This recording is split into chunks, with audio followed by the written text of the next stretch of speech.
Uh, command and control during combat operation, that was our topic. So here's the agenda. And then one of the questions was, what are the critical considerations when planning command and control for medical force on the modern battlefield? So today, how we plan, how we do the logistical support and the support of casualties, we use the 5 Ws and also the MDMP. We go over all that stuff. And then we're knowing also your higher echelon and your lower echelons. And also we have a good idea after MDMP, war game and all that stuff. You know, the estimate of the casualty and what will be the supply estimate eventually. And then the next question was, how did John Leatherman approach command and control medical resource at the battlefield at Antietam? You heard it from the earlier group. There was a lot of coordination that he did. He established a lot of new stuff,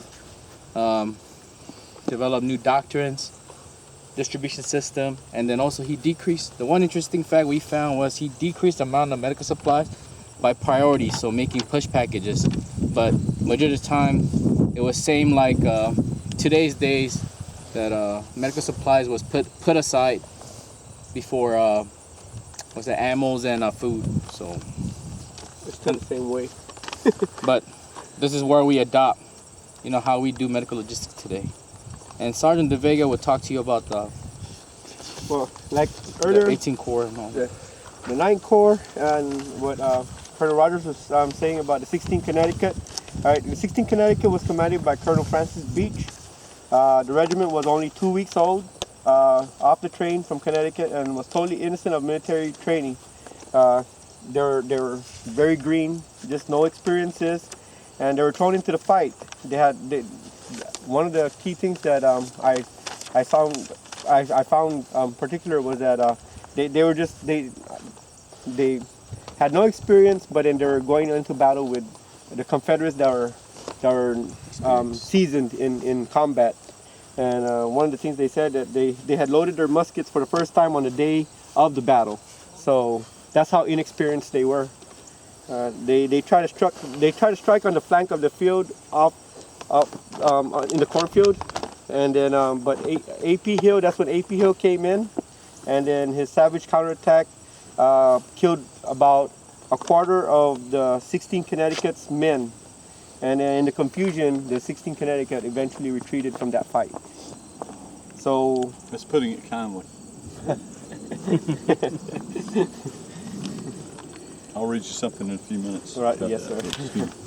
And so the specific challenges that the 9th Corps experienced, of course, 16 Connecticut being green, and no adequate combat training, no experience, and like what Colonel Rogers mentioned earlier, Burnside, he was left with only one division, so that of course was a very a hindrance in his own capacity to apply pressure on the Confederates.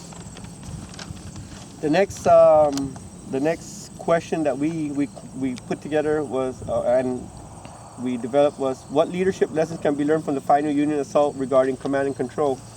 Well, late in the day, Major General Ambrose Burnside, of course, pushed across a bullet-shown stone bridge over. I'm probably gonna reiterate some of the things that Colonel Rogers already mentioned earlier, but at a crucial moment, when AP's Hill Division arrived from Harper's Ferry and counterattacked, driving back Burnside and saving the day for the Army of Northern Virginia.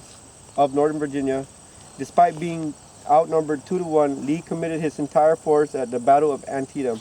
While McClellan sent in less than 3/4 of his federal force, McClellan's piecemeal approach to the battle failed to fully leverage his superior numbers and allowed Lee to shift forces from the threat. All right, so basically McClellan, he was piecemealing his advances on the Confederates, so he didn't get to squash the actual, or he didn't get to finish the battle all at once. If he had applied full force, he would have probably done a better job and probably cut the operation a little shorter than what had happened. But then one of the things that I'm not sure if you're going to touch bases on, sir, was that McClellan, he didn't have all of his generals in sync. So by piecemealing all of these things, none of his plans, or if he had any, like what Colonel Rogers was saying earlier, that kind of made sense. they didn't have like what Colonel Rogers mentioned also earlier, like a plan of what he's gonna do after he crossed the bridge, and so nothing was really set in stone on how it was gonna take down, or how it was gonna happen when he accomplished that mission of taking the bridge. So that's why the war like ended up like more worse than it did, when it should have just like ended a little sooner than it should have. And that's my own opinion. Okay, Yes, sir. very good. Any question? Let's talk about the contrast in two units. Talk about small unit leadership in the Civil War. 16th Connecticut, like I said, brand new regiment. These guys mentioned it. Some of them just loading their rifles the night before they were marching into the fight. Here's what a captain from the 8th Connecticut, a veteran unit, said about the 16th. Said that the 16th knew no more about tactics than about Hebrew. So they didn't have a very high opinion. But you realize that history is written by those that get to the pen and the paper and get it published first, right? The adjutant of the 16th Connecticut was pretty savvy. He was one of the first people to write home. He wrote not to mom and dad or his wife, but he wrote to the newspaper, and he described the battle. And here's what he said: "You may call the feeling fear or anything you choose. I don't deny that I trembled and wish that we were well out of it. I tried to do my duty and I am satisfied. I came off the field side by side with Colonel Beach, his regimental commander.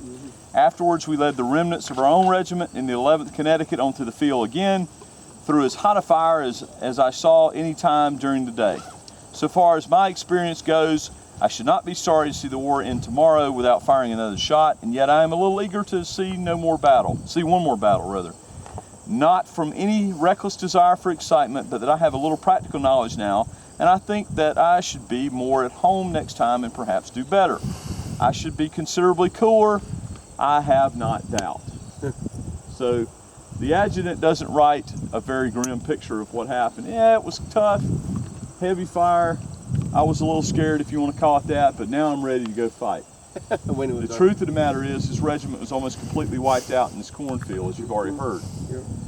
Just as they entered this cornfield, A.P. Hill's troops showed up from Harper's Ferry after an all-day 17-mile march, right on their flank to our left over here, and they slammed into the to the left flank of the 16th Connecticut. The 16th tried to do what they call change of front, so they could face the enemy. However, they're a Green regiment. They've never even practiced that command under drill field conditions, much less being out in combat. So it is very poorly executed and confusion reigns. They break and run. Retreat is not really accurate for what they did. They took off running. And they took off running, a veteran regiment behind them. Remember, the 4th Rhode Island is behind them. It scares the 4th Rhode Island into thinking that they're being overwhelmed, and they take off running. Oh yeah, so it was a cognitive thing. However, the 8th Connecticut, which is on their right, the 8th Connecticut has stepped off right on time, kept going, never stopped, kept going right up the draw like they were supposed to. And in fact, the division commander, General Rodman, sees it. He said, "Wait a minute, we need to do something about this." And Harlan, the brigade commander, says to him, "You want me to stop the 8th?" He said, "Nope, let them go. I'll ride up with them. You get the 16th and the 4th Rhode Island to hurry up."